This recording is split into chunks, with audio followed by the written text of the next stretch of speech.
Bom, agora é o momento, tá?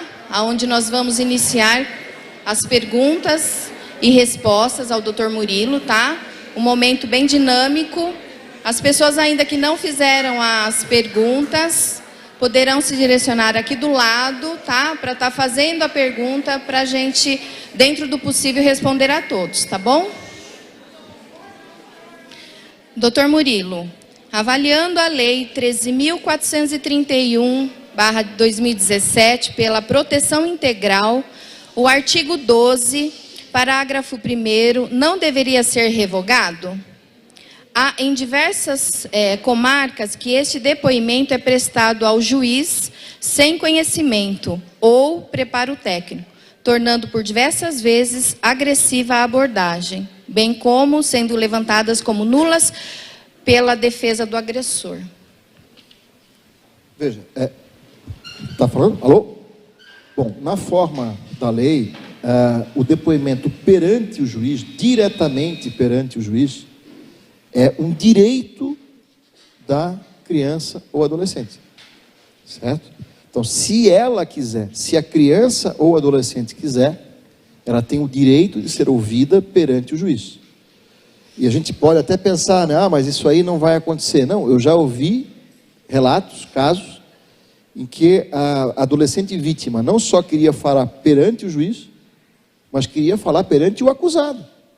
Ele disse, não, eu quero falar e olhar na cara dele e apontar o dedo para ele e mostrar tamanho do prejuízo, tamanho, né, do sofrimento que ele me causou, e agora eu quero que ele pague por isso. Não estou dizendo que é para a gente, né, atender esse tipo de reivindicação, mas, né, isso é uma questão de avaliar o caso em concreto. Então, quer dizer, a vítima tem o direito de ser ouvida perante o juiz. Mas como regra absoluta, né, ela tem que ser ouvida, se for o caso de ser ouvida, em depoimento especial, que tem uma forma diferenciada. E veja, o papel da defesa, invocar nulidade, querer questionar, natural. Mas a lei, evidentemente, ela procura preservar a vítima. E procura deixar claro que a vítima não pode ser usada como instrumento de produção de prova. E não é a defesa que vai escolher a forma como a vítima vai ser ouvida. Não é a prerrogativa da defesa dizer como é que ela quer que a vítima seja ouvida. E sim, isso tem que ser devidamente debatido com a própria vítima. Até porque a vítima tem o direito ao silêncio. Se ela não quiser ser ouvida, ela não será ouvida. E por isso que a própria lei diz que nós temos que procurar produzir provas adicionais por outros meios, para justamente não ter o depoimento especial como sendo o único meio de prova. E se não fosse possível provar por outros meios, bastava matar a vítima para o criminoso ficar sempre impune. Óbvio, o morto não fala. Aliás, fala, né? Os vestígios que são deixados no corpo da vítima muitas vezes falam, assim como no próprio corpo da vítima viva. Por isso que é importante. E aí você pega a lei ali, eu mostrei o artigo o artigo 14, parágrafo 1º, né? Você tem o 14, parágrafo 2º da lei 13.431, que está lá expresso. Compete ao responsável pela rede de proteção, no caso de violência sexual. Então, quer dizer, a lei deixa claro que nós temos que ter, no caso de violência sexual, um órgão de referência específico para isso, procurar zelar para que haja o atendimento de saúde a que a vítima tem direito, e tem protocolos específicos do Ministério da Saúde, inclusive, para atender vítimas de violência sexual, né, pessoas, né, em geral, mas no caso de uma criança ou adolescente tem que ter um recorte especial, uma cautela especial, e a produção probatória, quer dizer, a própria lei diz que, por ocasião do atendimento de saúde, você pode, por exemplo, preservar material biológico. Tem lá o sêmen do acusado, tem lá um pelo pubiano, tem lá um outro tipo de material que foi deixado, uma mordida, enfim. E esse material, ele tem que ser preservado para se fazer um exame pericial, um exame técnico. E uma vez que você tem, por exemplo, um exame pericial que liga o acusado ao fato, né? Ou seja, está comprovado que houve o crime e que quem praticou foi fulano e tal, você nem precisa ouvir a vítima. O próprio decreto 9603, aliás, eu acabei não falando dele, seria bom até falar, mas tem um decreto, que deu a canetinha aqui, só para anotar esse decreto, que eu acho que é importante, é uma referência muito importante, decreto 9603, obrigado, de 2018.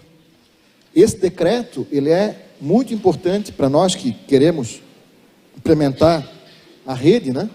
Decreto 9603 de 2018, que regulamenta a Lei 13.431. E esse decreto 9603, eu acho que é o artigo 22 ou 23, não estou bem seguro agora, é 22 ou 23, parágrafo 2º, se eu não me engano, ele diz o seguinte, que a autoridade policial ou judiciária, antes de colher o depoimento da vítima, ele deve avaliar se de fato aquilo é necessário, à luz de outras provas. Porque pode ser que, com base em outras provas presentes no processo, você já tenha clareza que, olha, houve o crime e o autor foi fulano de tal. O exemplo clássico é isso, você tem lá material biológico, que foi colhido do corpo da vítima, né, logo após o fato, num exame lá, no criminalística ou num hospital, onde ela foi levada logo após, que seguiu o protocolo, né, que procurou preservar esses vestígios, e não tem dúvida que houve o crime, que o autor foi fulano e tal. Você vai ouvir a vítima para quê? Para que você vai fazer com que ela tenha que reviver aquela situação, ainda que sob a forma de depoimento especial? Não há necessidade alguma. Nós é que achamos que a vítima, ela tem que ser ouvida, é obrigada a ouvir a vítima. Não, não é obrigada a ouvir a vítima. É obrigada a produzir prova. Se eu quero condenar alguém pela prática de um crime, eu tenho que produzir prova de que houve o crime e de que o autor do crime é fulano e tal. Mas eu posso produzir prova por qualquer meio lícito admissível em direito. Qualquer meio. Filmagem, testemunha, material biológico, etc, etc. O que for. E se eu puder preservar a vítima, tanto melhor. Por isso que é importante você trocar informações entre os serviços e entre a rede e o sistema de justiça, porque às vezes você, numa escuta especializada, você colhe uma informação junto à vítima e que depois isso vai dispensar ela ser ouvida lá na frente.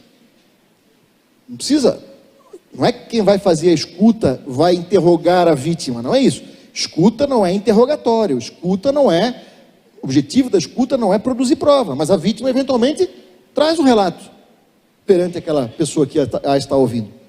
Ou, né, nem escuta, a vítima faz a revelação espontânea, né? Ela traz a revelação espontânea perante qualquer pessoa, porque a escuta pressupõe que eu tenha lá um profissional qualificado, mas a revelação espontânea pode ser feita perante qualquer um, qualquer integrante da rede. E essa pessoa que recebeu a revelação da vítima, de acordo com o protocolo que tem que ser estabelecido, lá com a notificação compulsória, na ficha da notificação compulsória, ela vai informar a polícia, vai informar os órgãos de proteção, para que tanto haja a atuação da proteção, quanto haja a atuação de repressão. E dependendo do teor desse relato que foi feito, né, que a testemunha que recebeu a revelação, ela vai prestar, e ela pode inclusive ser ouvida depois em juízo, ou no caso de uma escuta especializada, né, assim, a lei não diz que é obrigatório, tá? Mas se eu fosse encarregado de fazer a escuta, eu iria fazer questão de gravar a escuta. Eu gravaria a escuta, claro, com o consentimento da vítima, isso tem que ser trabalhado, combinado com ela, não, se ela não quiser, não é obrigado, tá? Mas eu como profissional, por quê? Porque quando você faz uma gravação, não só você pode eventualmente repassar essa gravação para a polícia, né, para que ela possa colocar no inquérito, depois isso vai para a justiça, etc., como você próprio, para o seu consumo como técnico, você vai poder avaliar aquilo lá no momento posterior, até verificar eventualmente a reação da vítima diante daquela informação, como é que ela estava lá no seu semblante, né, enfim, porque isso diz muito, muitas vezes, a linguagem corporal, né, ela vai dizer muito sobre o que aconteceu. Então, acaba dando mais credibilidade ao que foi relatado pela vítima. Tá? E, eventualmente, como eu disse, dependendo do que ela informou e a forma como ela informou e como aquilo foi traduzido ou foi repassado perante os órgãos de repressão, eu não tenho que ouvir mais essa vítima, nunca mais vou ouvir a respeito disso. Não há necessidade nenhuma de ouvi-la, especialmente de forma repetitiva. E como eu disse, se a vítima chegar e disser, eu não quero mais ser ouvida, eu me recuso, acabou. Ela não pode ser constrangida, não pode ser obrigada a ser ouvida, ela tem o direito ao silêncio. assim como tem o direito de se manifestar e tem o direito, inclusive, de ser ouvida perante o juiz, se assim ela própria desejar. Ela, não a defesa, ela desejar. É uma prerrogativa, é um direito dela, a vítima. Agora, é aquela história, qualquer abordagem, intervenção junto à vítima, ela tem que ser também planejada. Nós temos que tomar cuidado para evitar que, quer por ocasião da escuta, né, a escuta vire um interrogatório e você comece a questionar detalhes, especialmente se a pessoa que faz a escuta não tem uma preparação adequada, começar a perguntar coisas que a vítima não sabe, não quer falar, se sente constrangida em falar, como por ocasião do próprio depoimento especial. O depoimento especial, ele pressupõe o quê? Um planejamento prévio daquela ação, daquela diligência, entre o profissional, o técnico, e o juiz, o Ministério Público, defesa, entre as partes, para que seja já visto o que é essencial, o que é importante nós extrairmos em termos de informação. Aí tem que ser feita a preparação da vítima. A preparação é sempre importante. Só não deve haver preparação da vítima no caso de uma revelação espontânea, porque aí não tem nem como, né? Ela vem trazer a informação por conta própria, né, de forma espontânea, perante alguém que não é técnico, que vai receber aquela informação e que tem que, né, receber a informação e mostrar que está disposta a ajudar, que quer contribuir, que quer, enfim, ajudar, né, que quer proteger aquela criança ou adolescente.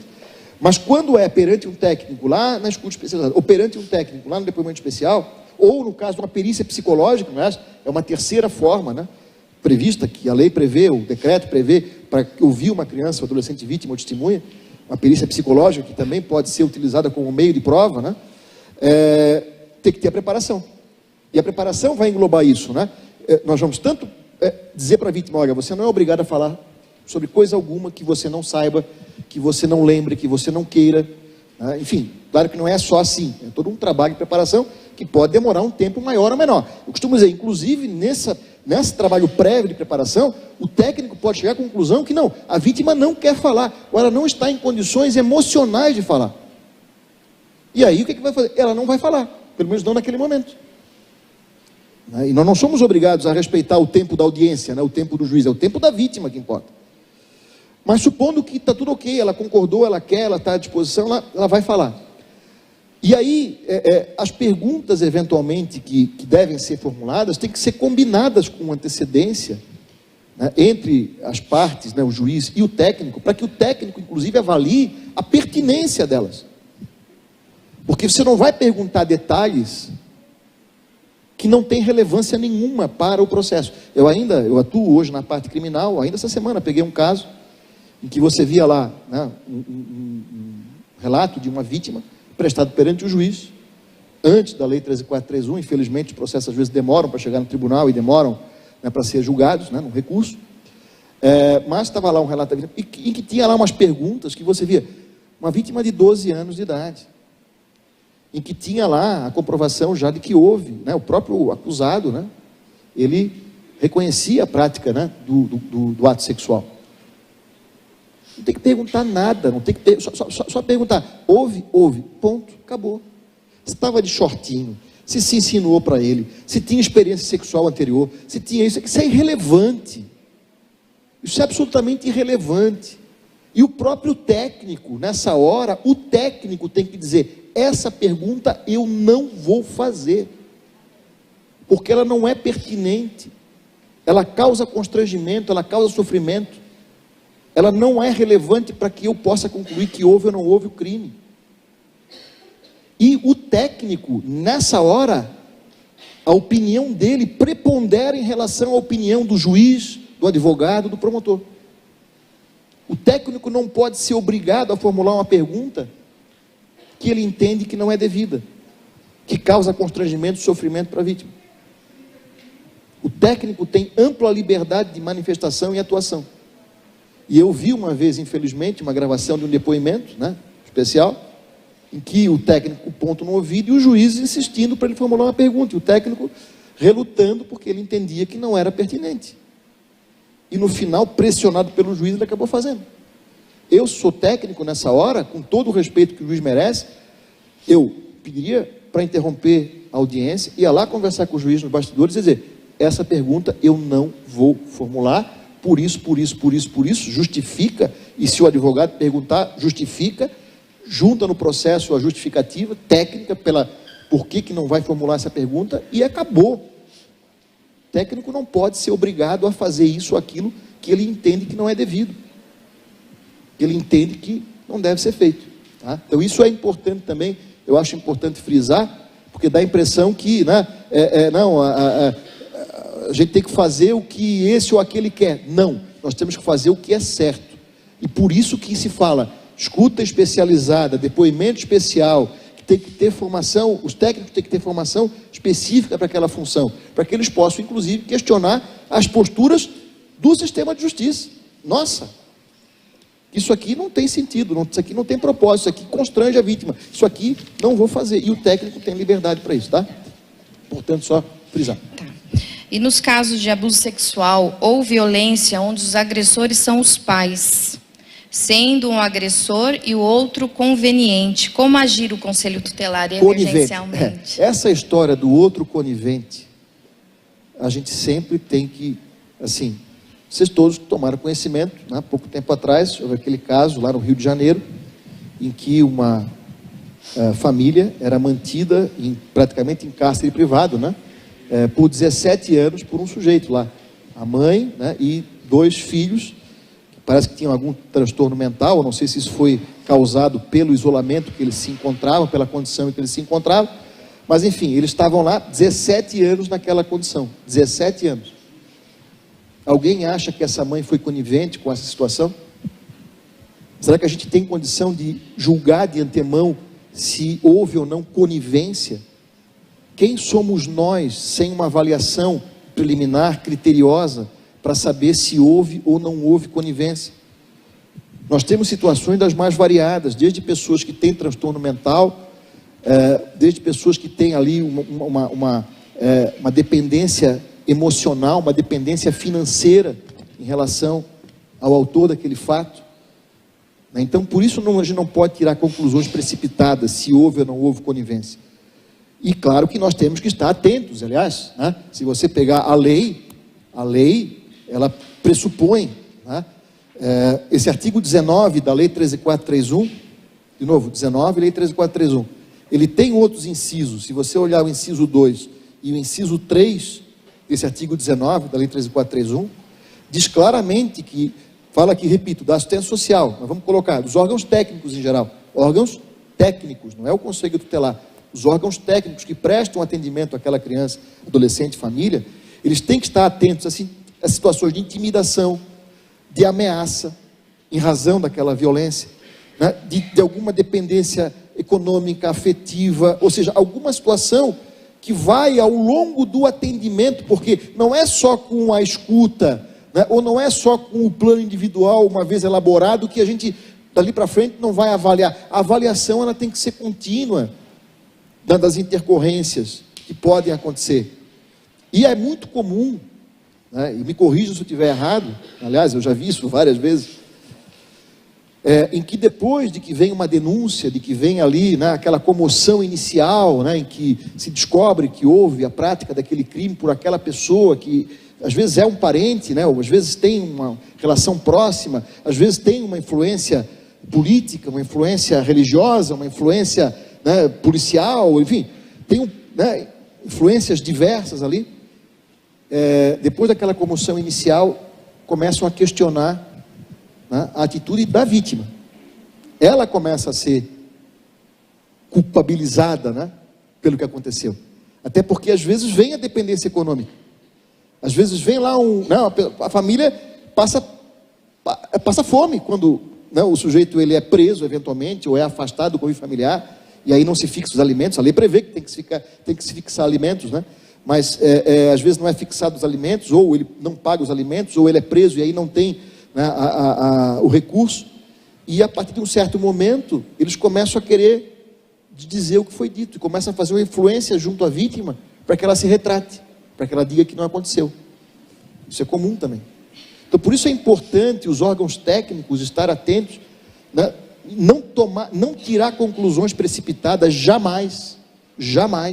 Essa história da conivência, né, isso aí é sério, porque não que não exista, e pode existir sim, Mas a gente não pode, de antemão, tirar uma conclusão nesse sentido. Especialmente quem não é técnico, especialmente somente num atendimento isolado. Nós temos que ter, né, um atendimento continuado, que eventualmente vai nos permitir chegar a essa conclusão, e aí vamos, a partir dessa constatação, definir o que fazer dali para frente.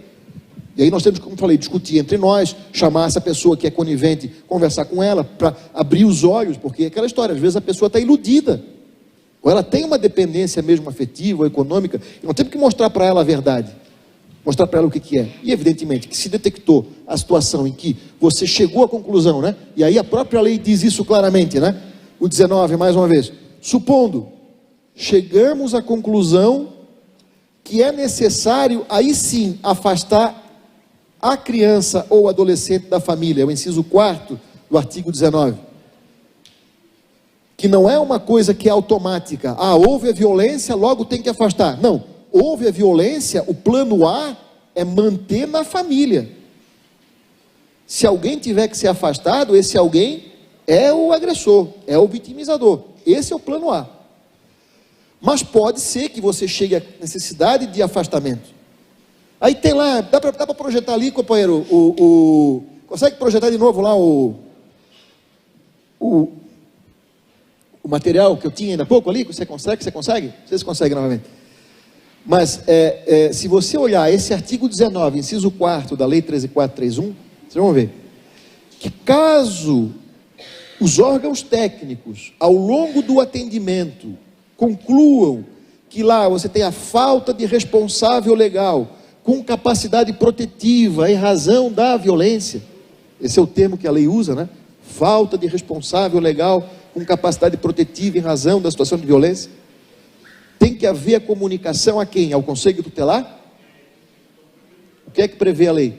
A comunicação tem que ser feita ao Ministério Público, e é feita ao Ministério Público, não é para que o promotor ingresse com uma ação de acolhimento, como a gente vê às vezes, porque existe aquele entendimento equivocado, de que o afastamento obrigatoriamente leva ao acolhimento, ou pior, que o acolhimento é sinônimo de afastamento. Não, como nós vimos aqui, são coisas diferentes. Uma coisa é afastamento da família, outra coisa é acolhimento institucional. São coisas distintas, que necessariamente não estão relacionadas. Nem sempre o afastamento leva ao acolhimento, assim como pode haver um acolhimento sem que haja o afastamento. Quando, Murilo, que pode haver um acolhimento sem afastamento? O exemplo clássico que eu dou sempre, um acidente de trânsito, em que os pais no banco da frente, né, ficam lesionados, inconscientes, são levados para o hospital, o filho no banco de trás, na cadeirinha, com ele nada acontece. Ninguém sabe quem são os pais, ninguém sabe onde é que essa criança mora, se tem parentes ou não tem parentes, enfim, para quem ela possa ser entregue, e chegamos à conclusão que temos que acolher essa criança. Por quê? Porque não tem para onde encaminhar, não sei para onde encaminhar além do acolhimento. Essa criança então será acolhida, ela será acolhida, e por quem? Aí chama o conselho para o conselho acolher? Não, o próprio serviço médico pode encaminhar essa criança para o acolhimento, qualquer um pode encaminhar essa criança para o acolhimento, qualquer um, qualquer pessoa. Gente, uma criança, se ela quiser, ela bate na porta da entidade, eu estou aqui, eu quero ser acolhida, estou perdida, ela própria pode se auto-acolher. Nós é que chegamos a essa conclusão, não sei de onde, que só o conselho pode acolher. Isso não é verdade, isso não é verdade. Procure na lei, leiam com atenção a lei, vê se está lá expresso isso. Aí, uma criança numa condição, ela é acolhida, os pais são atendidos no serviço de saúde, eles têm alta. O que é que acontece? Eles vão no acolhimento, pegam a criança e levam para casa. Ou não? Ou vão ser proibidos de levar o filho para casa? Não, só pode levar o filho para casa, já ouvi isso, hein? Só com ordem judicial. Que história é essa? Houve alguma ordem judicial para tirar o filho dos pais? Não. Ora, se não houve nenhuma ordem para afastar, precisa de ordem para devolver? Da onde que tiraram isso? Se chegou a essa conclusão? Não é a primeira medida prevista de proteção no artigo 101 do Estatuto? Artigo 101, inciso 1 do Estatuto? Encaminhamento aos pais, ao responsável, mediante termo? Não é o que está lá? Qualquer um pode fazer isso. Qualquer um. Claro que você, quando faz um acolhimento, você tem o dever de comunicar ao juiz em até 24 horas, certo? Uma situação como essa, em que você encaminha o filho para o acolhimento porque os pais foram hospitalizados, você tem que comunicar ao juiz.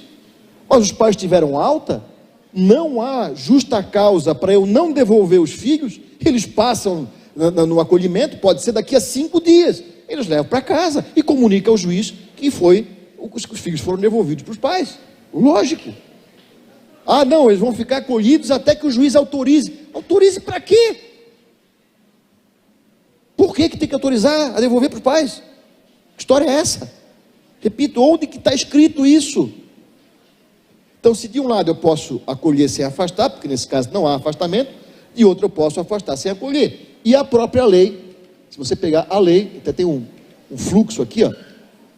Esse aqui seria o fluxo do afastamento, tá? Essa aqui é uma situação em que você conclui pela necessidade de afastamento da criança. Então, mais uma vez, você tem lá a denúncia, você tem lá suspeita, você tem a suspeita de crime, aciona a polícia. Na parte de proteção, diagnóstico, se for possível, ouve a criança, você vai concluir, os técnicos concluem, pela necessidade de afastamento. Concluiu pelo afastamento, aciona quem? Quem que a lei diz? Artigo 19, inciso 4 da lei 13.431. Comunica ao Ministério Público, para que a promotoria ingresse com uma ação, não é de acolhimento, é ação de afastamento. Por que é ação de afastamento? Porque o afastamento, ele não leva necessariamente ao acolhimento. Ora, o plano A, como a gente viu, é ficar com a família de origem. Mas se tiver que afastar, afastou, decretou o afastamento. Qual é o plano B? Não conseguem ler lá, mas encaminhamento de família extensa. O plano B é encaminhar a criança para a família extensa. E aquela história que eu falei, quem é a família extensa? Onde está a família extensa?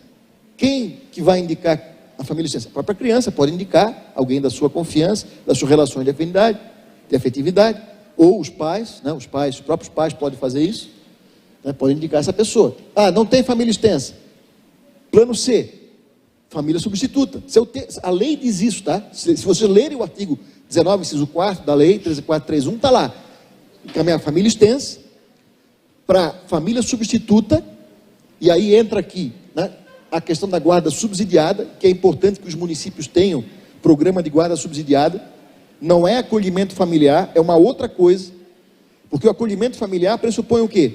Pressupõe que eu tenha um programa específico, com uma entidade que vai executar esse programa, com famílias selecionadas previamente para receber crianças sob sua guarda, como alternativa ao acolhimento institucional.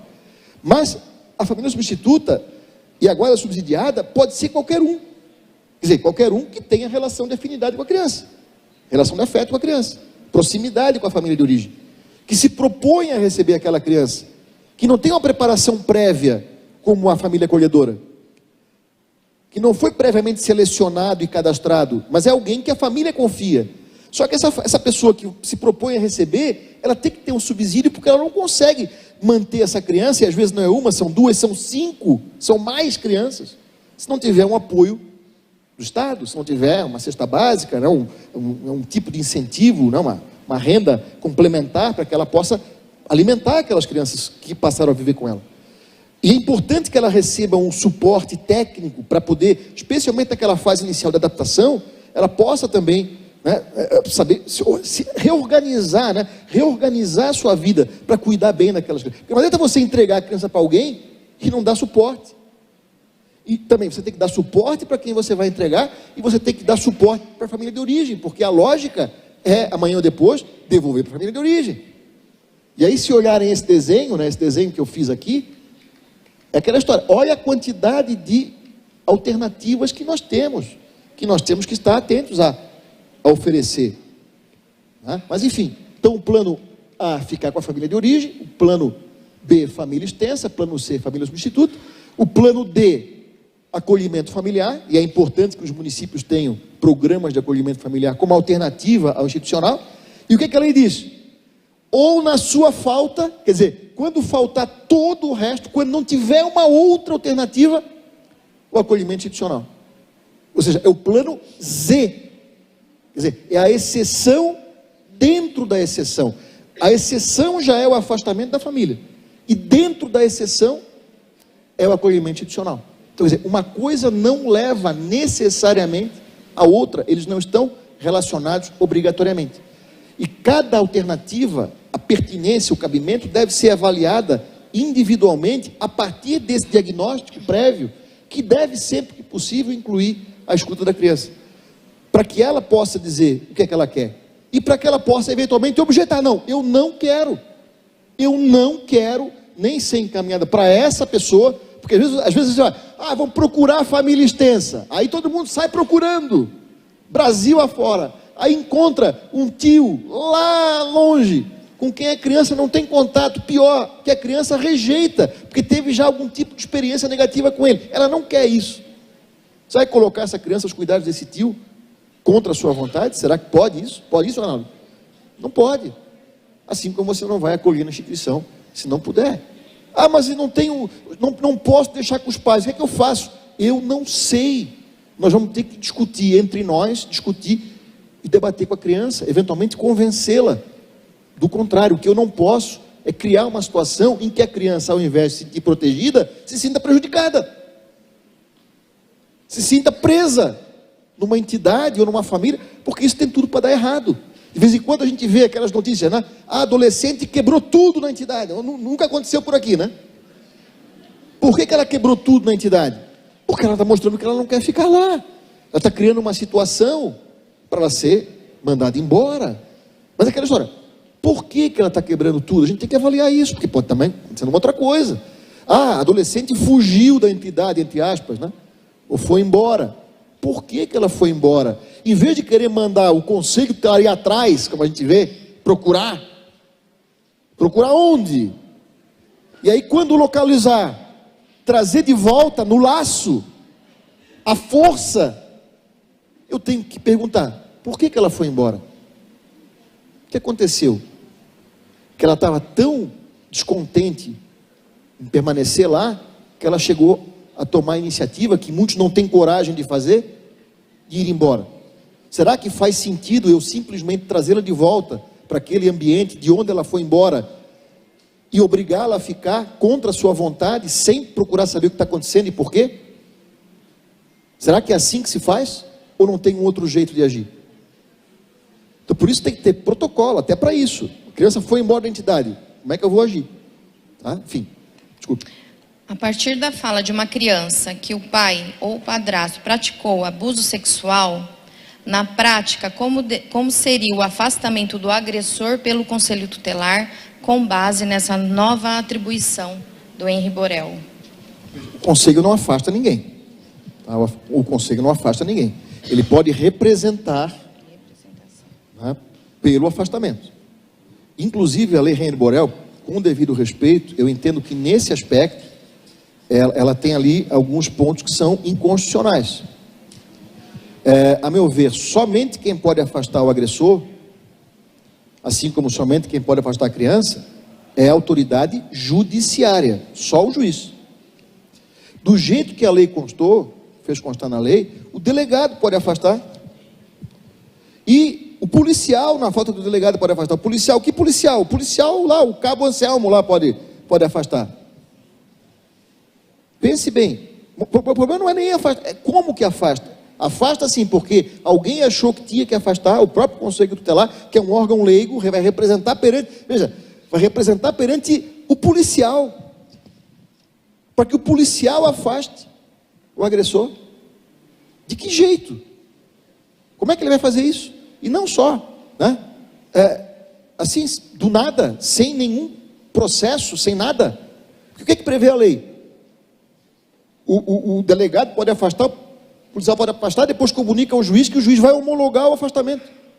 Homologar o afastamento, como tem feito muitas vezes com acolhimento, quando é afastamento da criança. Quer dizer, e o direito de defesa da pessoa. Por mais que nós queiramos agilizar, e o objetivo eu acho que é dar mais agilidade, né, ao procedimento, eu acho que isso afronta direito fundamental do cidadão, é inconstitucional. E gente, hoje em dia, pelo amor de Deus, hoje em dia nós temos o processo eletrônico. Acho que em São Paulo, pelo menos no Paraná, já está implementado em todos os municípios, todas as comarcas. Tem um processo eletrônico, ProJude lá, não sei como é que funciona aqui, mas é um processo eletrônico em que o juiz, ele pode despachar estando na China. Não precisa estar aqui junto conosco. Não tem sentido você utilizar o policial quando você pode acessar o juiz. O juiz está acessível. O judiciário está de plantão permanente. O Ministério Público está de plantão permanente. Então nós temos que combinar com o juiz, com o promotor, com o delegado, quais são as hipóteses em que nós vamos acioná-los, e eles têm que estar à disposição. E na hora que for preciso, vamos então peticionar, vamos entrar com um processo competente, né, em que você tem uma acusação formal, em que você tem lá a condição do acusado se defender daquela imputação, e aí, dentro da lei, se for o caso, vamos afastar. Agora, o que nós não podemos é agir de forma precipitada, assodada.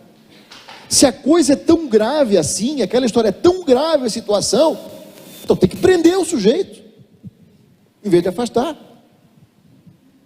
Ou do contrário, então, entendemos que é para afastar, vamos entrar com um pedido formal, nós vamos formalizar, como prevê a 13431, a 13431 lá no artigo 19, inciso 4º, né? Está aqui, ó, você aciona o Ministério Público, para que ele ingresse com a ação. Vamos fornecer os subsídios para que a promotoria ingresse com a ação.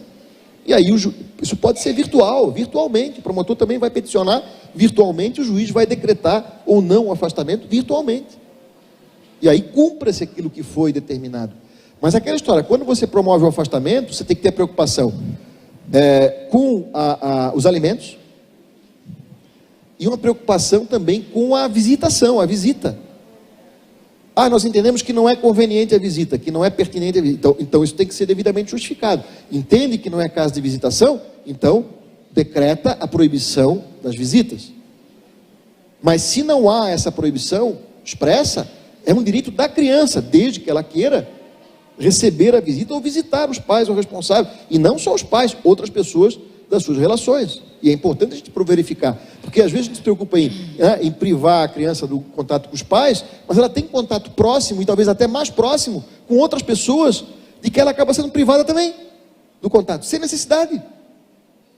E se ela fosse ouvida, como deveria ser, se ela tivesse a possibilidade, inclusive, de dizer, não, eu quero então ser colocada aos cuidados daquela pessoa, ou pelo menos eu quero que essa pessoa, ela seja estimulada também a me visitar, porque eu quero ter contato com ela, eu quero manter contato com ela, é a minha referência. Eu não quero ser mandada para um lugar estranho, no meio de pessoas estranhas, e ficar lá sozinha, sem saber, né, o que vai ser de mim.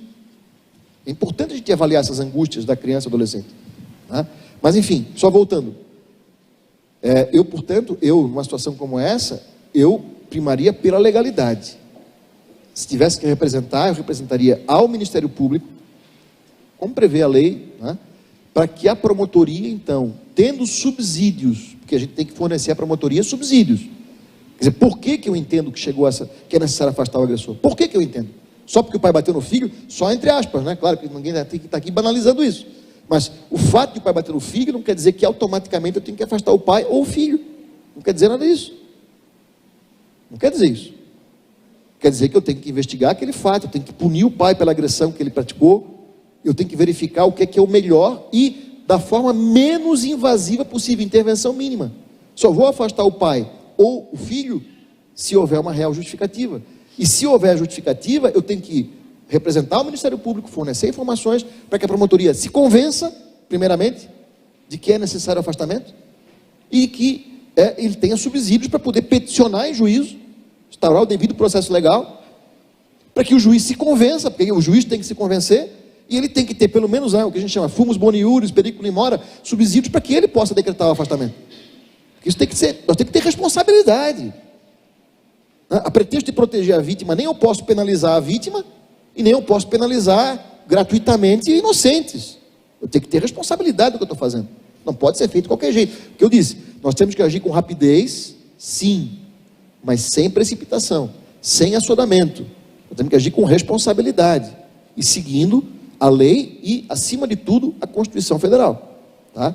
Então eu estabeleceria com o promotor um canal direto de comunicação, porque nós vamos precisar do promotor nessa hora. E veja, o afastamento não é só o promotor da infância que pode decretar, é o afastamento do promotor criminal, E eu sei que tem comarcas que é o mesmo promotor para tudo, mas tem comarca que o promotor é diferente. E eu tenho que ter contato tanto com o promotor da infância como com o promotor criminal. Porque se a gente usar e invocar a lei René Borel, o afastamento que está lá previsto na René Borel, quem decreta é o juiz criminal, e não o juiz da infância. Então tem que ter uma interlocução com o juiz e o promotor criminal, para que eu possa acessar o promotor criminal a qualquer momento e subsidiar o promotor criminal, ou de plantão, né, porque às vezes o plantão faz tudo, para que ele possa ingressar com a ação competente de afastamento. Tá? Vou juntar duas perguntas aqui, doutor. Qual o real papel do Conselho Tutelar frente à lei da escuta especializada e se o Conselho Tutelar pode ter acesso à escuta especializada? Veja, o real papel do Conselho Tutelar perante qualquer lei é esse aqui. O artigo 131 do Estatuto, para mim, ele resume tudo. Não precisava ter mais nada de atribuição. Era isso aqui: zelar pelo cumprimento dos direitos da criança e adolescente previstos nesta e em outras leis. Essa é a atribuição primeira, é a atribuição que resume tudo em relação à atuação do Conselho Tutelar. É justamente zelar para quê? Para que cada um dos órgãos e agentes competentes, corresponsáveis pelo atendimento, tanto na parte de repressão, quanto na parte de responsabilização, de proteção, aliás, cumpram o papel que lhes cabe. Mas para isso é aquela história. Que papel é esse, cara pálida? O que cabe a cada um fazer? Por isso que a tarefa preliminar do Conselho Tutelar é zelar para quê? Para que eu tenha uma rede de proteção, é o que eu falei ainda há pouco, né? Uma rede de proteção operacional, real, não imaginária, não idealizada por alguém que não está na prática funcionando como rede. Eu tenho que ter uma rede real, regulamentada, inclusive com uma coordenação colegiada, né? O decreto 9603 prevê, no artigo 9º, que nós tenhamos lá uma coordenação colegiada, uma gestão colegiada da rede. Aliás, o artigo 9º desse decreto 9603, ele é muito importante quando eu falo da rede de proteção. Nós temos que ter uma definição clara de papéis, fluxos, protocolos. Nós temos que ter espaços de reunião. Não é possível falar em rede de proteção sem que essa rede se reúna periodicamente para discutir a relação, para discutir a eficiência do atendimento que é prestado pela própria rede, para discutir os casos individuais de maior complexidade que tem que ser levados a um debate coletivo, especialmente os mais de complexidade. Então a rede tem que se reunir fisicamente e também pode se reunir virtualmente. Nós podemos ter hoje, né, mecanismos aí de, sei lá, via WhatsApp ou via alguma outra plataforma, né, em que nós possamos nos comunicar e um buscar o apoio do outro quando for necessário, acessar o outro. Estou encaminhando para você um caso, né, olhe com atenção, por isso. Claro que você pode formalizar até num documento físico ou virtual, mas contato pessoal, nada melhor do que o contato pessoal para isso. Tá? Então é importante que, primeiro, o Conselho zele para que nós tenhamos a rede de proteção real, regulamentada, né, com fluxo, protocolo, cumprindo aquilo que está lá no decreto, né, no artigo 9º do decreto. Tudo isso aqui tem que ser devidamente implementado. O artigo 1º, o artigo 14, parágrafo 1º e 2º da Lei 13431, instituído, com aquelas diretrizes implementadas, esse é o papel primordial do Conselho Tutelar. A atuação do Conselho Tutelar, ela tem que ser eminentemente focada nas questões coletivas, estruturais, e não meramente individuais. É o que eu falei antes: quando o Conselho Tutelar fica sobrecarregado de casos individuais, isso é um péssimo sinal, isso é um indicativo claro que a rede de proteção, ela ou não existe, ou ela não funciona como ela deveria. Porque quando você tem uma rede de proteção operacional, funcional, protagonista da proteção, com diversos atores assumindo as suas responsabilidades na comunidade, lá junto às famílias que mais precisam, inclusive num viés preventivo, você não tem demanda para o Conselho Tutelar e muito menos para o sistema de justiça. Ou a demanda é muito reduzida. O Conselho Tutelar, ele vai basicamente o quê? Monitorar, fiscalizar o atendimento, né? Aquela questão do monitoramento, né? Que é previsto aqui, no artigo 14, parágrafo 1º, vai fiscalizar os programas de serviço, vai zelar para que haja, né, a qualidade e eficiência no serviço que é prestado, né? Ele vai fazer esse papel aqui, ó, de monitoramento, e vai, eventualmente, claro, quando alguma coisa não tiver, ó, aquele caso ali, nós identificamos que não foi atendido, vamos encaminhar. Mas aí eu já sei para onde encaminhar, porque isso já está previamente combinado, porque já está referenciado o órgão que vai prestar o atendimento inicial. E ele, quando receber a demanda do Conselho Tutelar, já vai atender aquela demanda naturalmente. E o Conselho não vai precisar usar da requisição de serviço. Eu não sei como é que vocês estão funcionando aqui. E não sei quem é conselheiro tutelar e quem não é. Mas uma coisa eu digo para vocês. Se vocês estão usando a requisição de serviço como ferramenta de trabalho, assim, no dia a dia, isso está errado. A requisição de serviço, ela não pode ser banalizada. A requisição de serviço, ela tem que ser usada com muita cautela, como último recurso, em caráter excepcional, para justamente evitar a sua banalização. Nós temos que resolver as questões, antes de pensar em requisição, nós temos que resolver as questões assim, sentando junto e conversando. Levando aquela demanda aos equipamentos, né, seja diretamente ou, né, virtualmente, debatendo e mostrando para os equipamentos, os profissionais que atuam lá, a importância deles prestarem atendimento, e prestar atendimento, não porque o Conselho está mandando, não porque o Conselho está encaminhando, mas porque é direito do cidadão ser atendido. E se o cidadão tem o direito, o poder público tem o dever. Falei isso ainda há pouco. Então não precisa o Conselho Tutelar encaminhar para que o atendimento seja prestado, e muito menos requisitar. O que é uma requisição de serviço? Vocês por acaso já leram com atenção? Vocês já leram com atenção?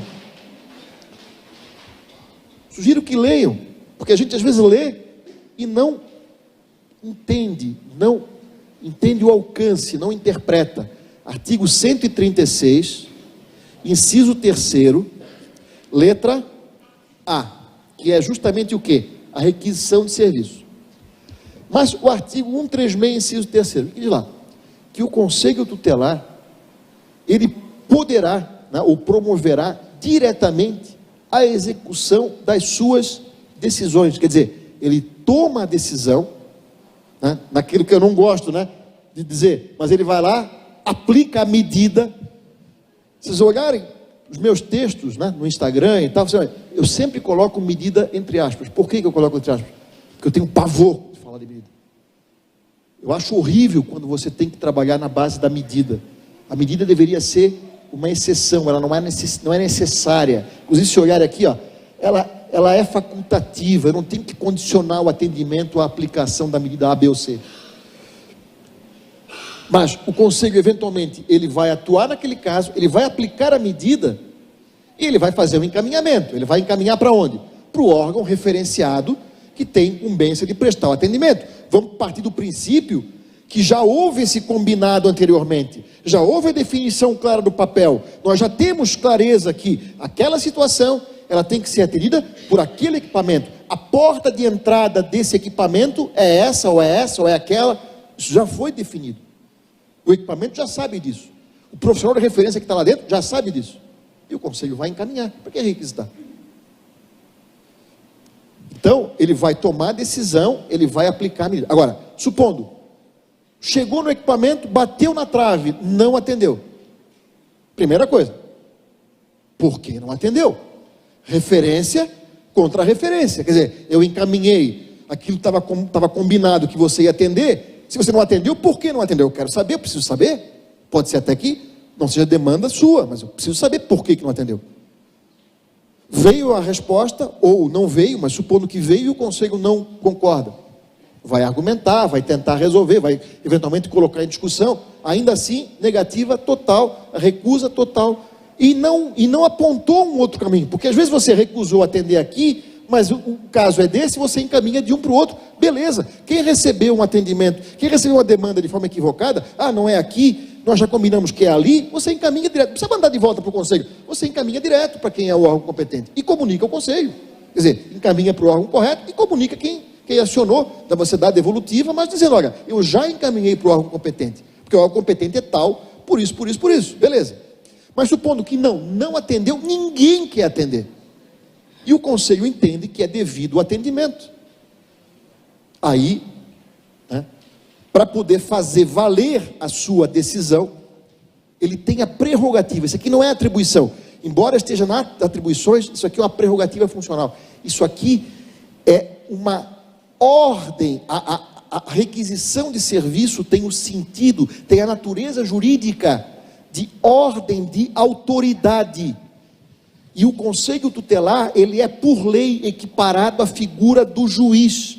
Uma requisição do conselho tutelar tem rigorosamente o mesmo valor que uma requisição judicial, que uma ordem judicial.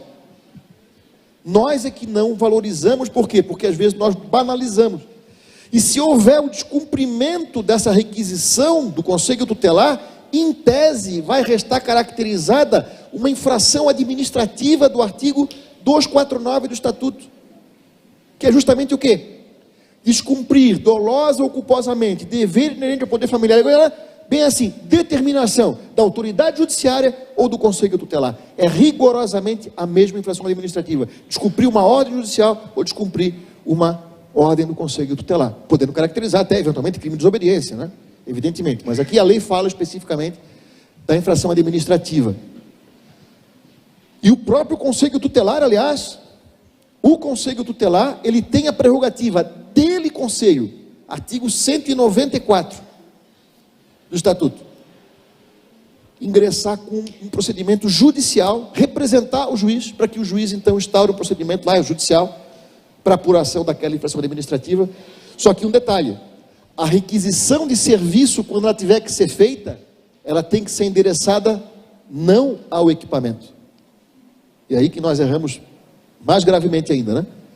Você banaliza a requisição, faz dela um instrumento de trabalho do dia a dia, quando não deveria ser, né? E você endereça mal, porque você endereça ao equipamento, quando a requisição ela tem que ser endereçada ao gestor. Porque é o gestor que tem o dever de que o atendimento seja prestado. Vou dar dois exemplos, né? Bom, o Estatuto, quando ele fala, por exemplo, do atendimento de adolescente que pratica o ato infracional, o atendimento inicial, artigo 88, inciso 5º, ele não diz que é o CRES, ele não diz que é o CRAS também, ele diz o quê? Que a assistência social tem que atender. Assim como você tem algumas situações na área da saúde que ele fala, a saúde tem que atender, ou a educação tem que atender, não é a escola, não é, né, o CRAS, o CRES, o CAPS, não, ele não usa, ele não se refere aos equipamentos, ele se refere, né, às políticas públicas em geral. E portanto as requisições de serviço, elas não têm que ser endereçadas ao equipamento, mas sim ao gestor, porque caberá ao gestor então indicar qual que é o equipamento competente para prestar aquele atendimento que a lei diz que a assistência social, ou que a saúde, ou que a educação tem que prestar. É o gestor que vai fazer isso. Evidentemente que isso pode ser pautado e discutido também lá no Conselho da Criança, né, no Conselho da Assistência. A gente pode colocar em discussão também aqui, não tem problema. E o Conselho lá pode pautar isso lá, porque aí vira política pública, né? Política de Estado, não é do governo fulano de tal. É do município, aqui no caso de Valinhos, que vai ter como política pública essa sistemática. Mas a requisição, ela é endereçada ao gestor. E nós temos que chegar, antes de requisitar o gestor, conversar com o gestor. Olha aqui, ó. Vamos conversar aqui numa boa. O negócio é o seguinte: eu encaminhei, esse caso aqui é um caso grave, é um caso urgente, é um caso que necessita de um atendimento especial por parte do poder público, e foi negado. Encaminhei para o CRES, disse que não era, encaminhei para o CRAS, disse que não era, encaminhei para sei lá quem, disse que não era, mas a lei diz aqui, ó, assistência social. Então, quer dizer, a assistência social tem que dar conta. Se você não designar um órgão competente, e tem que ter competência técnica para fazer o atendimento, ou não conveniar eventualmente com uma entidade não governamental, porque pode também, né? Não precisa ser só um órgão governamental, pode ser não governamental. Não conveniar com o não governamental, né? Ou não designar alguém, e o atendimento for negado, eu vou representar ao Ministério Público, aí mais uma vez. E o promotor, uma vez que ele toma conhecimento daquele fato, ele pode, inclusive, se for preciso, ingressar com uma ação judicial. E eu tenho dito aos promotores, né? Se nós olharmos a lei com atenção, quando o promotor, se ele tiver que entrar com uma ação judicial para obrigar o município a prestar um atendimento pela via judicial, que a lei obriga que seja prestado espontaneamente, sem precisar da intervenção judicial, o promotor não tem que entrar só com uma ação contra o município. O que é que diz a lei? Primeiro, artigo 5º do Estatuto. O que é que diz lá?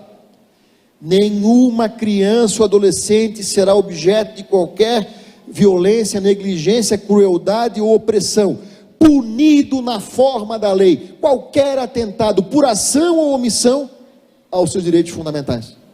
Eu já falei anteriormente, qual é a primeira causa de violação de direito de criança, ameaça ou violação que a lei reconhece?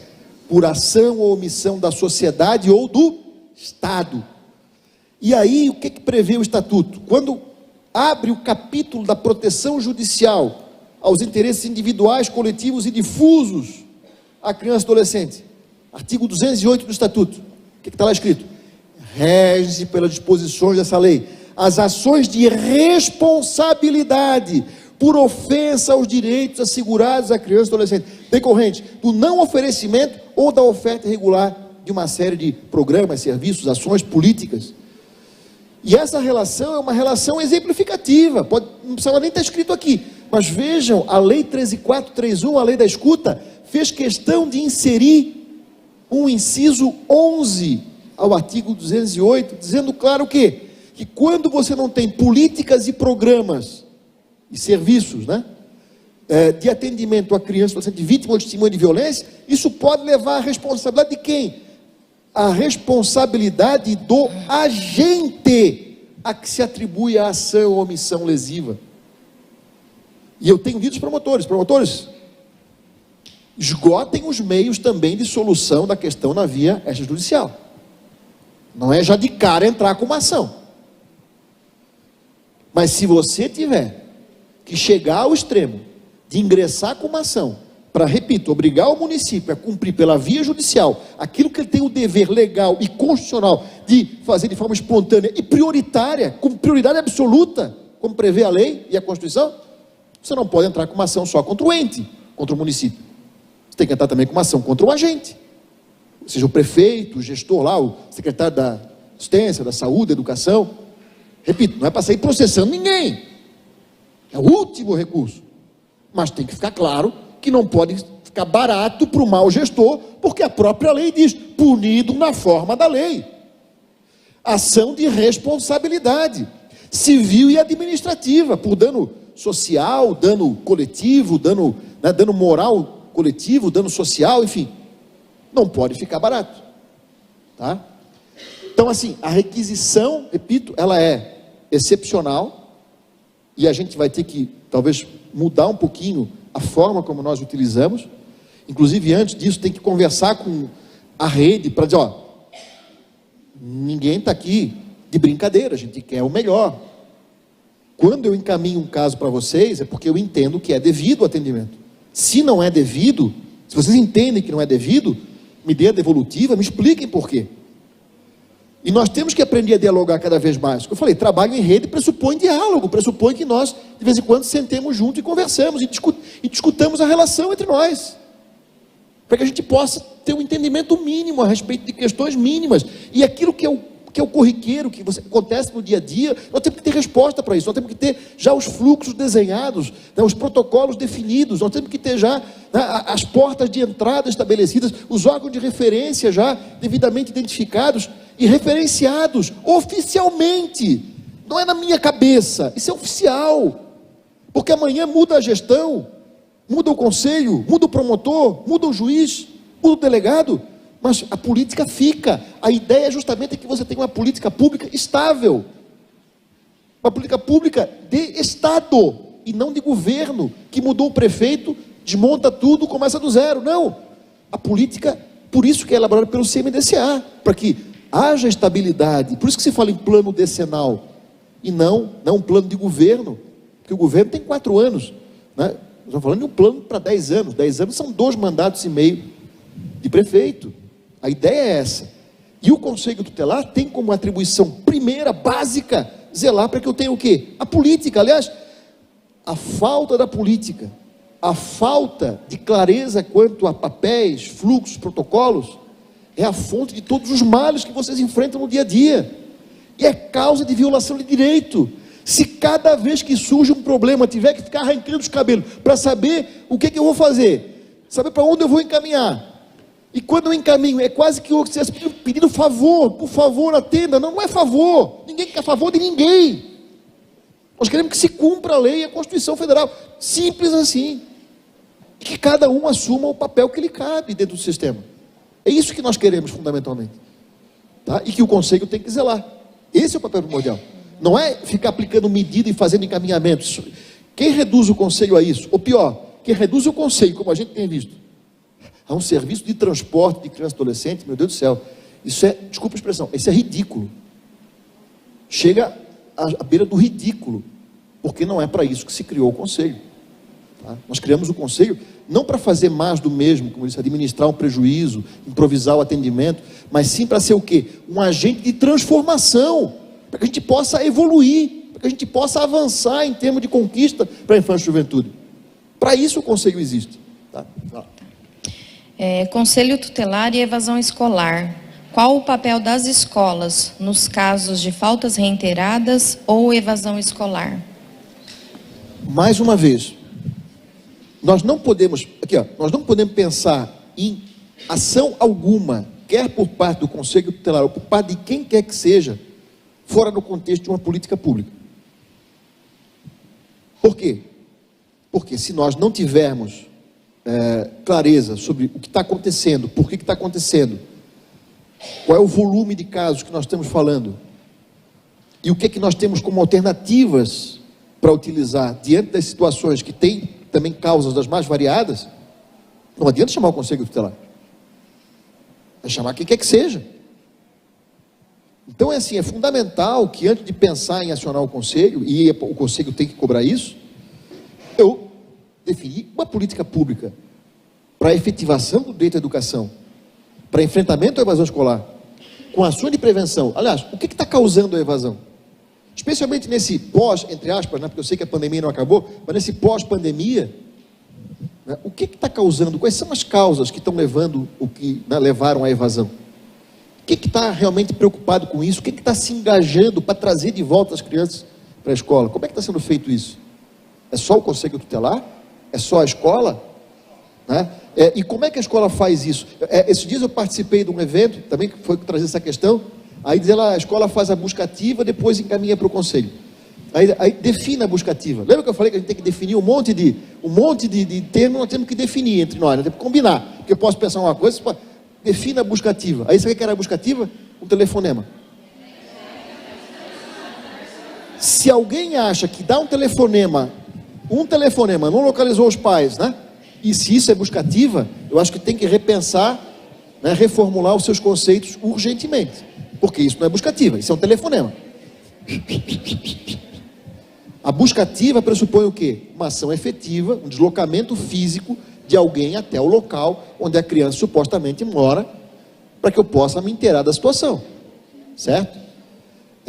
Evidentemente que a escola, a própria escola, deve ter dentro da escola mecanismos que permitam fazer isso. Aliás, nós temos experiências super exitosas de professores que, assumindo o seu papel de educador, e não de vomitador de matéria, né? Mas de educador, que o educador, o verdadeiro educador, se preocupa com o seu aluno, com o sucesso do seu aluno. Ele se importa com isso e ele vai atrás. Mas, ainda que não vá o professor, a escola não está isolada no mundo. Ela está inserida numa comunidade, a comunidade escolar, em que nós temos lá diversos outros agentes públicos e particulares, entidades. Inclusive a própria escola tem, pelo menos no Paraná, toda escola tem a sua associação de pais, mestres e funcionários.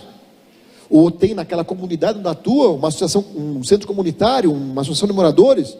Você tem outras pessoas que podem dar uma colaboração com a escola nesse processo de busca ativa. Aliás, eu tenho sugerido, né, que antes, né, mesmo disso, no ato da matrícula, uma coisa tão simples, perguntar para os pais, é que eles indiquem referências da sua confiança, parentes, vizinhos, pessoas que possam ser acessadas, né? Quando eventualmente nós não pudermos nos comunicar com eles, por alguma razão. Isso é tão simples. Então essas pessoas, outras, e mais de uma, várias, né? Quanto mais, melhor, com os contatos, telefones aí sim de contato, para que eu saiba, mudou de residência, pegou fogo na residência, aconteceu, né? Está todo mundo doente em casa, não consigo, pelo menos isso, para ter esse primeiro contato. Tá, aí você chegou à conclusão, não, está todo mundo aqui, mas, né, ninguém sabe o que está acontecendo. Quem que tem que ir lá na família para verificar o que está acontecendo? É o Conselho Tutelar? São os órgãos técnicos que nós temos que acessar. Por quê? Porque tem que fazer o que tem que fazer? Lembra que eu falei, tudo começa com o quê? Tudo começa com o diagnóstico. Eu tenho que avaliar, afinal, o que é que está acontecendo aqui? Por que que essa criança não está frequentando as aulas? Por que o adolescente não está frequentando a aula? Nós temos que entender, inclusive ouvir dele próprio, se for possível, para que ele nos diga. E talvez ele nos diga que a aula é chata, que ele não quer, que ele não vê os resultados, que ele está, enfim, perdeu. E a pandemia fez isso, né? Muitos jovens não só deixaram de frequentar a escola, perderam o vínculo com a escola, o que é gravíssimo, porque eles não querem mais voltar. E o que o conselho pode fazer uma vez acionado? Sabe o que pode o conselho fazer? A única coisa que resta para ele fazer é processar os pais pela prática da infração administrativa do artigo 249 do Estatuto, por descumprimento do dever inerente ao poder familiar. Ou vai representar o Ministério Público para que a promotoria criminal processe os pais por abandono intelectual. Vai trazer de volta a criança para a escola? Claro que não. Vai criar um problema adicional para aquela família. Resolve o problema? Não resolve, cria outro. Quer dizer, faz sentido isso? Pode ser que para um ou outro, até pode ser, mas para a maioria, não. Eu tenho que saber por que que eles estão evadindo e por que que eles não querem voltar. E aquela história, não querem voltar para qual escola? O que é que a escola está oferecendo para eles de atrativo? Não só a escola, né? O sistema de ensino, vamos extrapolar, porque não é só a escola não pode ficar isolada também. O sistema de ensino é mais amplo, o sistema de garantia é mais amplo ainda. O que está oferecendo a eles para tornar essa escola atraente para eles? Em regra, me corrija se eu estou errado, nós temos uma metodologia de ensino do século XIX, em pleno século XXI, com alunos que hoje têm acesso à informação pelos mais diversos meios. Antigamente a informação, primeiro estava nos conventos só, né? Na Idade Média estava lá nos conventos, nos mosteiros, etc., né? Depois popularizou, passou para as escolas. Hoje ela está no computador, está acessível na palma da mão, no tablet, no celular. Só que tipo de informação? O professor hoje ele tem que ser muito mais um facilitador, um incentivador. E nós temos que mostrar para os jovens, né, outras perspectivas, né, mostrar para ele a importância do estudo. E não adianta trabalhar o jovem, tem que trabalhar a família, trabalhar os pais. Porque os pais têm que incentivar os filhos. E nós temos que ver que às vezes a causa da evasão está na família. Não está na família porque os pais são omissos só, negligentes. É porque eles às vezes botam o filho para trabalhar por uma questão de necessidade. Se nós não procurarmos apontar a causa, descobrir a causa do problema, como é que eu vou poder resolver uma situação como essa? Então, por isso é importante você ter uma política pública, uma política ampla, né, que mobilize todo mundo. Nós temos que mobilizar a sociedade, nós temos que fazer com que a sociedade esteja atenta a isso, vendo onde é que estão as crianças e adolescentes fora da escola. Mas nós temos que também pensar em alterar as metodologias de ensino.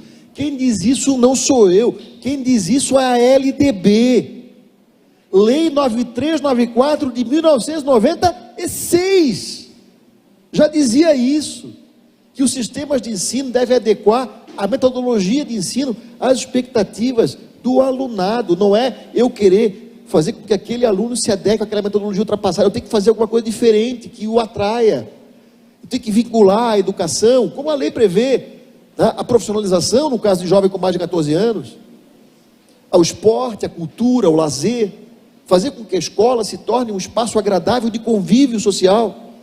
não só durante a aula, mas também fora da aula, para que o jovem aprenda a frequentar a escola com prazer. Só que isso com a palavra, não sou eu sou promotor. O que eu entendo de educação? Só com a palavra, os pedagogos, profissionais da educação, eles é que têm que sentar e, junto com outros profissionais de outras áreas, para ver o que é que nós podemos fazer diante dessa realidade para trazer o aluno de volta para a escola. O conselho tutelar, o que vai fazer? Naquela perspectiva, ele tem que pegar, e às vezes recebe aquela pilha de notificações de aluno ausente, e recebe às vezes, lá para setembro, outubro, quando já acabou quase o ano letivo. Só que aquilo lá tem que ser bem utilizado, aquilo lá é a prova do crime, entre aspas, quer dizer, é a prova cabal que o município não tem uma política de inclusão, de manutenção do jovem no sistema. Porque às vezes você começa uma sala de aula com 40, 50, já esperando que no fim do ano termine com 30, 20, e é tudo normal. Você aceita isso como se fosse algo normal. E não é, não pode ser. E nós temos que mudar essa mentalidade e essa prática. Mas a partir do quê? De uma política pública, que nós temos que questionar. Por isso que o Conselho Tutelar, ele tem que trabalhar, não é só, repito, com o CMDCA. Nós temos aqui, Conselho de Educação, nós temos que ter interlocução também com o Conselho de Educação. Até por outras questões, questão de vaga em creche para a escola. Não podemos trabalhar isso só no individual. Porque uma coisa é quando você tem um caso de evasão, um caso de criança fora da creche, 2, 3, 5. Agora, quando você passa a ter 50, 100, 1000, 2000, você não pode pensar em trabalhar no varejo. Você não pode ficar você só. Aí você vai aplicar a medida, vai requisitar a vaga, eventualmente vai ser concedido ou não, e quando não é, você não faz nada. Só que o problema não é daquela criança só que foi procurar o conselho. O problema é da sociedade e as outras crianças. Elas não têm direito, só quem procura o conselho tem direito. Aí o conselho vira o gestor, ele que passa a ser quem vai dizer quem deve estudar e quem não deve estudar. Será que está certo isso, Arnaldo? Pode isso, Arnaldo? Não, né? Nós temos que ter outra mentalidade. E aí entra o quê? A importância de um conselho tutelar, quando começa a ver a dimensão do problema, e quando esse problema ele é muito grande, e a gente vê que não vai dar para resolver no plano individual, porque são muitos casos, nós temos que pensar no coletivo e nós temos que começar a trabalhar, pensar em trabalhar junto com quem? Ministério Público, Defensoria Pública, somar esforços. E o Conselho ele tem um papel importante para quê? Colher dados. Contra dados não há argumentos. Tem que mostrar a quantidade real, a dimensão real do problema. E para isso tem que fazer o quê? Sair às ruas, ir na comunidade, fazer audiência pública, ouvir os usuários, aqueles que hoje estão privados do atendimento como deveria, sair do gabinete, e a partir daí, a gente vai poder ter uma dimensão real do problema e começar a levar Ministério Público, Defensoria, aqui é a Câmara Municipal que aprova o orçamento público, que tem que fazer audiência pública para discutir orçamento, assim como o Executivo tem que fazer. Nós temos que aproveitar esses espaços democráticos que já tem aqui à disposição, que a lei coloca à disposição. Só é aquela história, se vier um conselheiro sozinho no dia da audiência, trazer um papelzinho para colocar lá, vai ter um resultado. Agora, se houver aquilo que a lei prevê, a mobilização da opinião pública, se houver a busca de outros agentes, o conselho não pode agir de forma isolada, não pode se isolar, ele tem que ser um multiplicador, ele tem que ser um agente de mobilização, um agente de transformação, e vamos trazer os outros para colocar isso em discussão, aqui, nessa casa, assim como no CMDCA, assim como no Conselho de Educação, assim como no Conselho de Saúde, assim como no Conselho de Assistência, cada um na sua demanda, e isso é importante, esse é o papel verdadeiro do Conselho Tutelar. Desculpa. Doutor, qual o papel do CMDCA na implantação das políticas públicas? É o que eu falei, né? É o papel básico, porque não há, veja, não existe, gente aqui não existe política pública em matéria de infância que tenha legitimidade se não tiver passado pelo crivo do CMDCA. Nós não podemos ter uma política de governo. A política tem que ser de Estado, lato sensu, no caso, claro, do município de Valinhos, ou dos municípios outros aqui presentes, e o único órgão que tem legitimidade legal e constitucional para formular essa política é o CMDCA. Não tem outro. Não tem outro. Se o prefeito quiser criar algo, ele tem que passar pelo crivo do CMDCA, logo pelo crivo de quem? Da sociedade.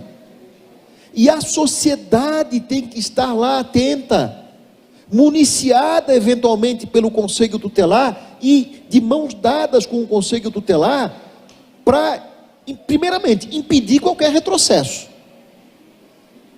Não sei o quanto nós avançamos, e é importante avaliar em cada município, mas nós não podemos aceitar um passo atrás sequer. Primeira coisa, não pode vir amanhã aqui um prefeito querer desmontar uma política, né, uma estrutura de atendimento por sua vontade própria e não apresentar algo melhor em contrapartida. Ele até pode querer apresentar uma outra proposta. Vamos colocar em discussão, vamos verificar se é viável, se é adequado, se é melhor ou não é, e a partir daí vamos, né, tomar a decisão. Agora, o que nós não podemos é assim, deixar que o CMDCA não funcione, porque é lá que é o local da política. Como eu falei, a fonte de todos os males que vocês enfrentam, os conselheiros tutelares e a sociedade, decorre da falta da política. Aliás, o Bertolt Brecht, né, quando falou analfabeto político, né, já dizia isso. E quando a gente fala em política, não é política partidária, evidentemente, que eu estou falando, é a política no sentido puro da palavra.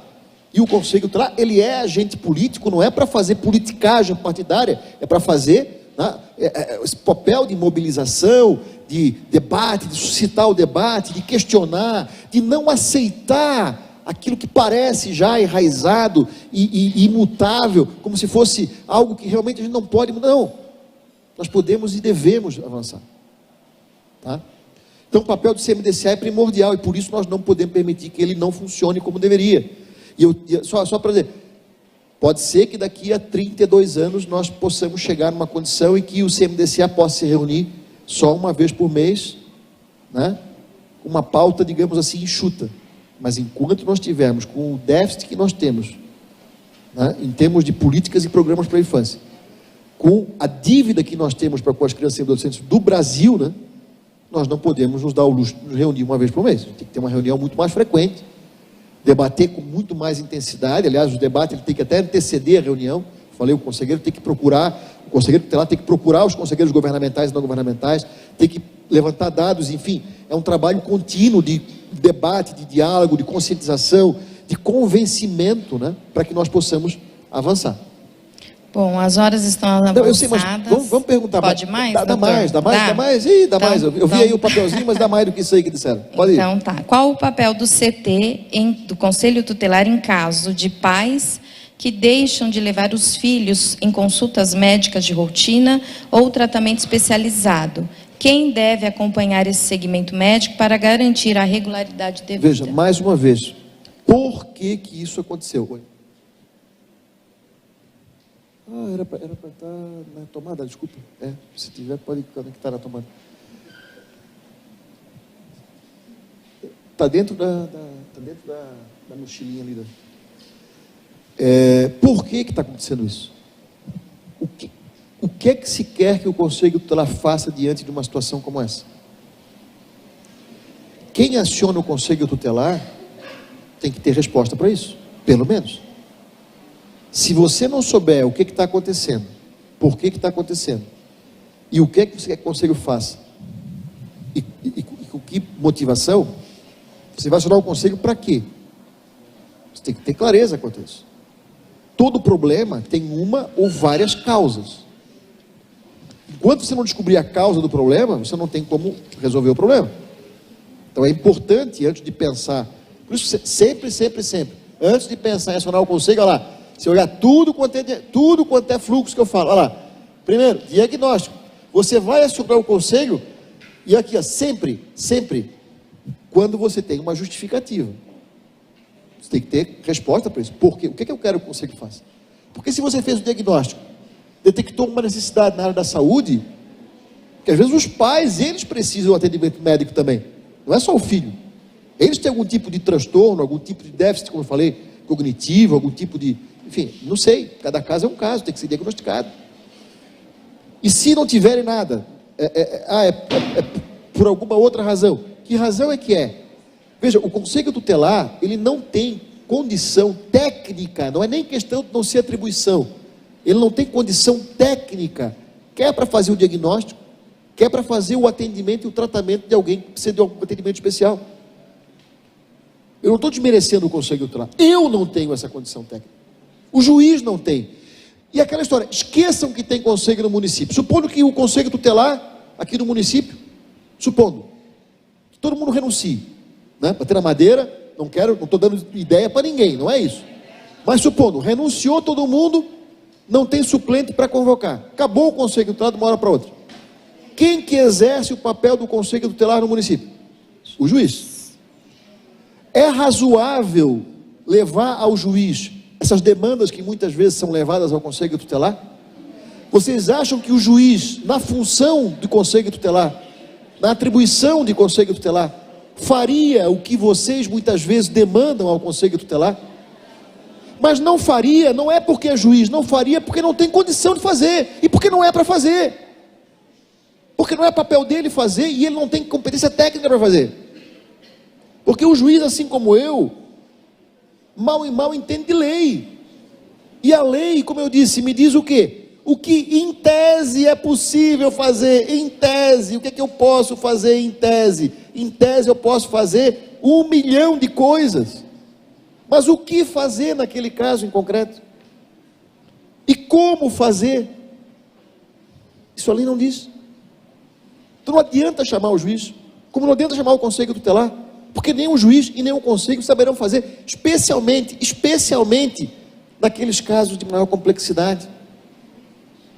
Então nós precisamos o quê? Fazer o diagnóstico, avaliar tecnicamente a situação, descobrir a causa do problema, ter uma interlocução com os pais, com o responsável, procurar atender a família, colocar isso eventualmente em discussão na rede, aqueles casos, espera-se, não vamos colocar qualquer caso bobinho, naqueles casos mais complexos, vamos colocar em discussão, vamos avaliar as alternativas, vamos ouvir de novo, se for preciso, os envolvidos, vamos procurar entender o que está acontecendo, entender quem é aquele pai, quem é aquela mãe, por que ele tem esse comportamento, o que está causando, e a partir daí vamos realizar um atendimento, como diz a lei, individualizado, se for preciso, em domicílio, que é o que a lei aponta.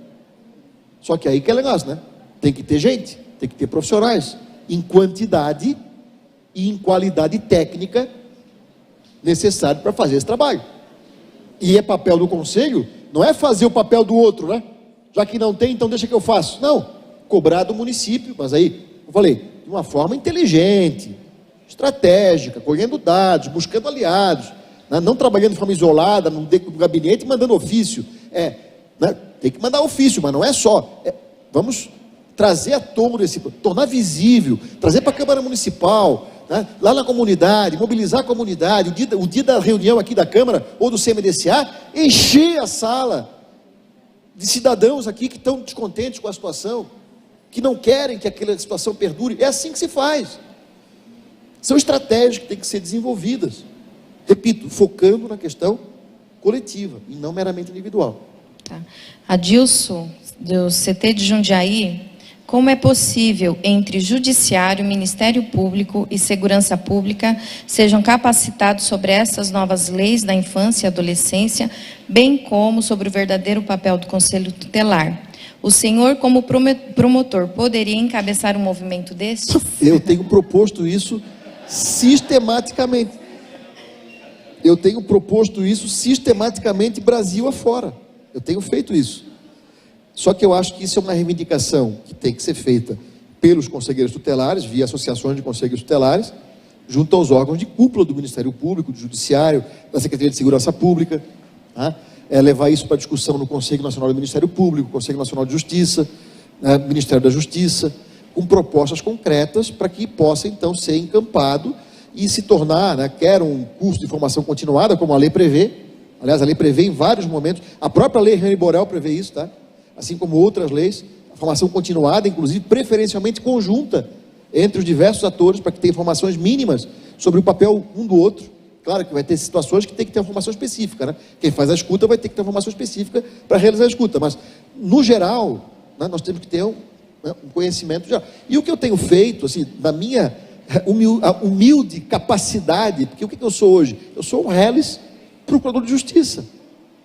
Eu hoje, inclusive, não estou na área da infância, na área criminal. Eu tenho lá minha página no Instagram, em que eu tento lá, através de lives, de material publicado, fornecer subsídios para que as pessoas que concordam com isso, né, e não quer dizer que eu tenho razão em tudo, mas né, pelo menos que concordam com essa linha que eu adoto, que eu defendo, que sejam multiplicadores, que levem essa discussão, que pautem a questão lá no CMDCA, que pautem no Ministério Público, que pautem no Judiciário, que pautem na Delegacia de Polícia, que pautem onde for possível. São vocês. O máximo que eu posso fazer é mostrar o caminho e fornecer o facão, né? Para ir desbravando ali Agora, quem vai ter que seguir na trilha, abrir a trilha muitas vezes, são vocês. Né? É quem está enfrentando o problema. Só que tem que fazer isso de uma forma organizada, de uma forma inteligente. Não é querer bater de frente com todo mundo, não é querer criar uma desarmonia, não é querer, né, ou ampliar a desarmonia que já existe. Nós temos que sentar e conversar, nós temos que mostrar, olha só, não, pensa bem, até você pode não saber como fazer, mas sabe que não é assim. Pare e pense, né? Não pode ser desse jeito, né? E aí fazer com que a pessoa pelo menos considere outras possibilidades, né? Pense fora da caixa, né? Não é como eu até estava falando, não é porque o troço está errado há 32 anos que nós devemos insistir no erro por mais 32. O que está errado, tem que ser corrigido. Ou até aquilo que não está errado, mas que não é tão eficiente, nós temos que avaliar a eficiência, né? É papel do Conselho avaliar isso, até do próprio Ministério Público, o Judiciário também tem que fazer isso, pode ser melhorado, pode ser aperfeiçoado, né? A gente pode avançar. Onde é possível fundamentar o funcionamento dos serviços da assistência social 24 horas? Na própria lei. Como eu falei, em que momento a lei excepciona? Diz assim, não, esses direitos que estão aqui previstos, eles não valem fora do horário de expediente. Se tiver expresso isso em algum lugar, eu me rendo. Mas não está. Se a lei não excepciona, evidentemente que os direitos, eles podem ser exercidos a qualquer momento. E essa pergunta é interessante por quê? Porque eu tenho no meu Instagram uma pergunta e resposta que fala sobre o CREAS 24 horas. Tá? A pergunta é, então, se o senhor fala que tem que ser 24 horas, então quer dizer que o CREAS tem que funcionar 24 horas? Não. É a assistência social que tem que funcionar 24 horas. Por meio, seja do CREAS ou de um outro equipamento, aliás, de preferência por meio de um outro equipamento, um equipamento especializado, inclusive aqui, ó, olha aqui, ó. Uma coisa é afastamento do convívio familiar, outra coisa é acolhimento institucional, outra coisa serviço de resgate social ou psicossocial. E nós podemos e devemos criar um serviço de resgate social ou psicossocial que funcione 24 horas por dia. Por que não? Em que eu tenha lá profissionais da assistência social e eventualmente de outro setor da administração, especialmente da parte da saúde, que possam ser acionados, e mesmo sem ser acionados, que possam tomar iniciativa, fazer a busca ativa mesmo, ir lá na rua, verificar onde tem criança que está vendendo bala, esmolando, de madrugada está lá, mas para fazer uma abordagem inteligente. Não é parar a viatura como se fosse a polícia, querer jogar para dentro e levar para casa de qualquer jeito, porque isso não é assim que se faz. Então como é que é, Murilo? Não sei, não sou assistente social, não sou psicólogo, não sou técnico, não sei, mas sei que não é assim que se faz. Não é parar a viatura como se fosse polícia, porque isso você vai fazer uma vez, na segunda, viu a viatura, sai corrido, porque não quer aquilo, aquilo não serve para ele. E tendo clareza que às vezes não é a primeira conversa, não é uma conversa, não é duas, não é três, não é 10. Você vai ter que estabelecer uma relação de confiança, um vínculo com aquela pessoa, para que ela, né, não continue desconfiada. Quer dizer, mas a forma como isso vai ser feito, os profissionais com muito mais razão do que eu para dizer, não sou eu que vou dizer. Agora, o que nós não podemos é dizer, não, então já que não tem, como supondo, né? Porque essa pergunta quer dizer, então, supondo que não tivesse, né, uma indicação expressa que a cesta tem que ter 24 horas, como se precisasse, né? Mas supondo que não tem, né? Então aí é o conselho que tem que ser. Mas então, por que o conselho tem que ser? Pela mesma lógica, então o conselho também não tem previsão para ser 24 horas. Por que tem que ser o conselho então? Não, porque é um órgão permanente. Quem que disse que é permanente, quer dizer que tem que ficar permanentemente ali, de plantão? Quem que disse isso? Quem que interpretou desse jeito? O que quer dizer o permanente lá no 131? É uma instituição. Como o MP é permanente, como o judiciário é permanente, como o legislativo do município é permanente. Mas não quer dizer que tem que ficar aberto 24 horas por dia. Evidentemente que não. Né? Então, assim, nós temos que ter, quando a gente interpreta a lei, a gente tem que ter uma interpretação, como a gente diz, lógica, né? Racional, né? da questão. E você não pode nunca interpretar só um artigo, você tem que interpretar todo o sistema. Né? E você não pode querer tirar conclusão com base no artigo A, B ou C. E justamente o que você chega à conclusão? Todo o sistema aponta para dizer que não pode funcionar só no horário de expediente. É o contrário. A conclusão lógica é o contrário. E quando se quer tirar, não, mas tem que estar na. Já ouvi isso aí? Tem que estar na lei para dizer que é obrigado. Como que tem que estar na lei para dizer que é obrigado? Onde é que está isso? Que loucura é essa? Como eu falei, então, se a gente chegasse à conclusão, então, os direitos só valem das 8h30 às 11h30, da 1 até às 5, de segunda a sexta. Fora isso, pode violar direito à vontade de criança. Porque ela vai ser revitimizada quando for atendida de forma improvisada pelo Conselho Tutelar. E o Conselho Tutelar, em vez de se tornar um órgão de proteção, se torna um órgão de violação de direito. Porque quando ele atende de forma improvisada, ele está contribuindo para que a violação ocorra. Enquanto nós não enxergarmos isso, a gente não consegue avançar. E já são 32 anos de cegueira. Até quando que a gente vai continuar cego para essa situação? Doutor, cabe mais um horário. Pode? Mais uma? Tá. Nas hipóteses excepcionais do parágrafo 2º do artigo 101 do ECA, abuso sexual e violência, como deve agir o Conselho Tutelar? Veja, o Conselho Tutelar, ele vai se integrar à política que nós vamos ter que definir dentro dos papéis que nós vamos estabelecer entre os órgãos de proteção, né, porque o Conselho Tutelar não é órgão de repressão, e aí são, repito, duas preocupações. Então nós temos que, de um lado, né, ter os mecanismos de repressão àquele crime e investigação. Conselho Tutelar não é órgão de segurança pública, não é órgão de investigação policial, não é órgão de investigação social. Então, definindo o que não é, já é um grande passo. Tá? Quando a lei diz que o conselho deve ser comunicado, isso não quer dizer que é o conselho que vai investigar. Isso também tem que ficar bem claro. Ele vai ser comunicado para quê? Para zelar, né? Então não está mais ali, para zelar, para que cada um dos órgãos corresponsáveis, tanto na parte de repressão, quanto na parte de proteção, cumpra o papel que lhes cabe. Para isso que serve o Conselho Tutelar. Tá? Só que, como eu falei, antes de mais nada, nós temos que construir a política. Nós temos que construir, né, e definir os papéis claramente. Então, o que cabe a cada um fazer? Quais são as portas de entrada, né, para os atendimentos, nos equipamentos? Enfim, quais são os órgãos de referência? Enfim, cumprir o que está lá no decreto 9603, cumprir o que está lá no artigo 14, parágrafo 1º da lei 13431. Isso é o papel fundamental do Conselho. E antes de mais nada, é isso.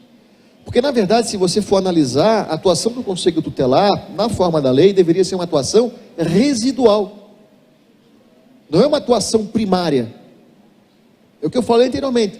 Se você vê o Conselho sendo chamado para tudo, é porque a rede não cumpre o papel. Porque se for olhar qualquer um dos meus fluxos, você vai ver o Conselho aqui, ó, o asterisco, ó, o acionamento do Conselho Tutelar e do MP, salvo para ciência e fiscalização, deve ser justificado caso a caso.